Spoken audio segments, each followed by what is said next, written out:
ትርፋማ የምትሆኑበትን ጊዜ መኖ በማቀነባበር እያጠፋችሁ ያላችሁ ሰዎች ነሪ በሀገሬው ሰው ለሀገሬው ሰው ቆንጆ የመኖ ማቀነባበሪያ ማሽን ይዞላችሁ መጥቷል። ይሄ ማሽን እንዳስፈላጊነቱና እንደያቅማችሁ በሁለት አይነት መልኩ ሰርተን እናስረክባችሁ እንችላለን። አንደኛም በቨርቲካል ሚክሰር ነው፣ እንደዚህ ደግሞ በሆሪዞንታል ሚክሰር። በሁለቱም አይነት መልኩ ቢያዙ የማሽኑን ይዘት እርሱ መምረጥ የሚችሉ ሲሆን በሰዓት ከ4 ኩንታል ጀምሮ እስከ 30 ኩንታል ድረስ ማምረት ይችላል።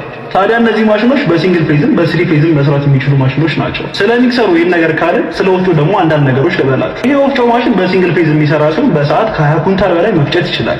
ለቄብ ዶሮ፣ ለእንቁላል ጣይ፣ ለከብቶች መኖ እንዲሁም እንደያስፈላጊነቱ ከእህል ውጪ ደግሞ አጥንቶችንም መፍጨት ይችላል። ታዲያ ይሄ ወፍጮ የፈጨውን እንዴት አድርገን ነው ሚክሰር ውስጥ የምናስገባው ስትሉኝ ደግሞ ስክሩ ኮንቬየሩ ወደ ጨዋታው ይመጣል። ስክሩ ኮንቬየሩን አንድ ላይ ካረጋችሁ ሙሉ ጠቅላላ ፓኬጁን አንድ ላይ ያገኛችሁ ማለት ነው። ማሽኖቻችንን ከኛ ሲረከቡ የአንድ ዓመት ሙሉ ዋስትና አብረን የምንሰጣቸው ይሆናል። ታዲያ ይሄን የመኖ ማቀነባበርና የተለያዩ ማሽኖችን ከኛ ክለሪ በተመጣጣኝ ዋጋ ነው የሚያገኙት። አመሰግናለሁ።